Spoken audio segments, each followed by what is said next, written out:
So welcome to this video on how to close clients and dominate your sales calls. I'm making this video because I know how many of you guys are running online businesses in the agency space, doing social media marketing, doing short form, doing basically whatever. And what I see is that you have lots of struggles. One of them is of course getting people on a call, and the second thing is that when having them on a call, you're not able to close them. And that is why I want to make this video, to give my 5-step process of how I close at least like 50% of our sales calls and how you can do the same. Not a lot of people have that many calls. You maybe have 1, 2, or 3, or 4 calls a month when you're running an agency. That means it's really important that you capitalize on every single call that you have so that you're able to close them and get deals. Step 1 is preparing the call. That means look good to feel good, making sure you do an in-depth analysis of the company or the person that you're going to be talking to. So you need to know whatever it is that you're going to be selling, how you want to structure the offer, and you need to know exactly the person situation that you're going to be selling to. Also, a simple thing, but please be in a room where it's silent, you're alone in the room, and you're sitting with 0 background noise. It's so annoying to jump on a sales call with someone and they're the ones to sell you something and they have noise in the background, there's things happening, all this stuff. So make sure that's in order. It makes you look a lot more professional and it makes the client look at you in a professional way. Step 2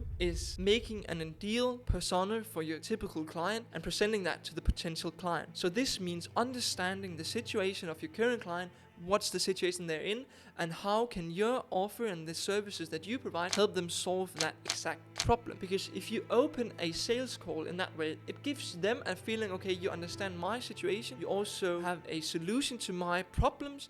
Okay, this is actually kind of interesting, and it makes it a lot easier for you to actually sell anything to this person if you show them and tell them that you understand their specific situation and you have a specific solution to their problems. Step 3 is dominate the call. And I know this is really tough, especially in the beginning when you're not used to taking sales calls, but it's so crucial when your prospect joins the call is that you immediately takes control. You say, hey, so nice to see you, what's going on today? The reason you're on this call is XYZ. I want to sell you this specific service, and that's why you're here today. I want to make sure that you're fit for our service, and I want to tell you why that you should choose us instead of the thousands of other suppliers. Because if you set the tone for the call, there's no reason hiding that you want to sell them something, because they know you want to sell them something. There's a reason they're on a call with you. Grab them by the hand and run them through. If you're talking services, then it's because you want to talk service. If you're talking pricing, it's because you want to talk pricing. I want you to be the one answering and asking the questions, not having them sit back and be like, okay, so what's the price?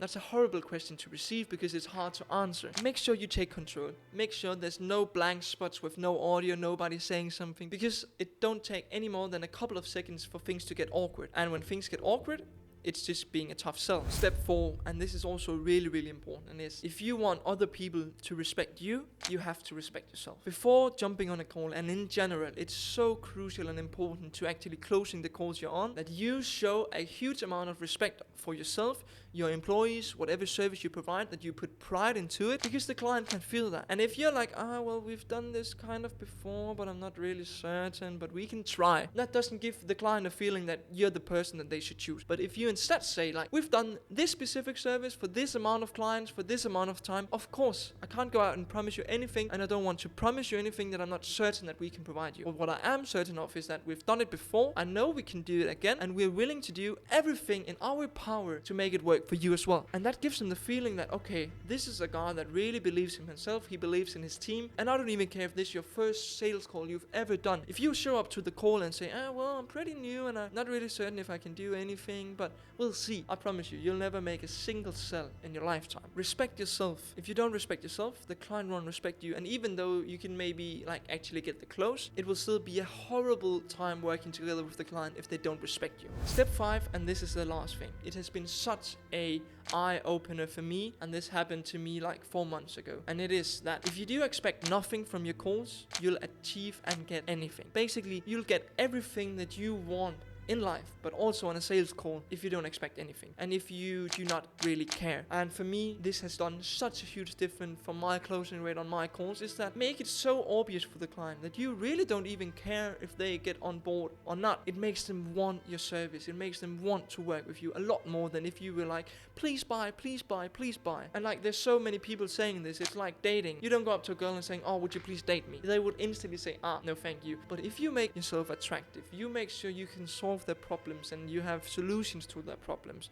with the services and the offer you have, then they want to buy from you. And then when they become eager to buy from you and you're still holding back and saying, yeah, well, we need to make sure it's a fit before I can give you this offer. We need to make sure that you fit our client persona because I want to make sure that we can actually help you. It gives the client a feeling that you are not taking everyone in. And what's also really crucial is that you need to set your standards for yourself so you don't actually take anyone in. So if you expect nothing and you tell the client that, well, from this call, I don't know if I want to make a deal, but I want to take this call to figure out if it can make sense for us to make a deal and if it can make sense for you to make a deal with us. And if we do not mutually agree upon this at the end of this call, then I don't think we should do business together. It sets a tone that you are the one to decide if you're going to be doing business together or not, and you will tell them if you feel like they are qualified to make business with you or not, instead of them thinking, okay, maybe I want to do business with the guy, or maybe I don't.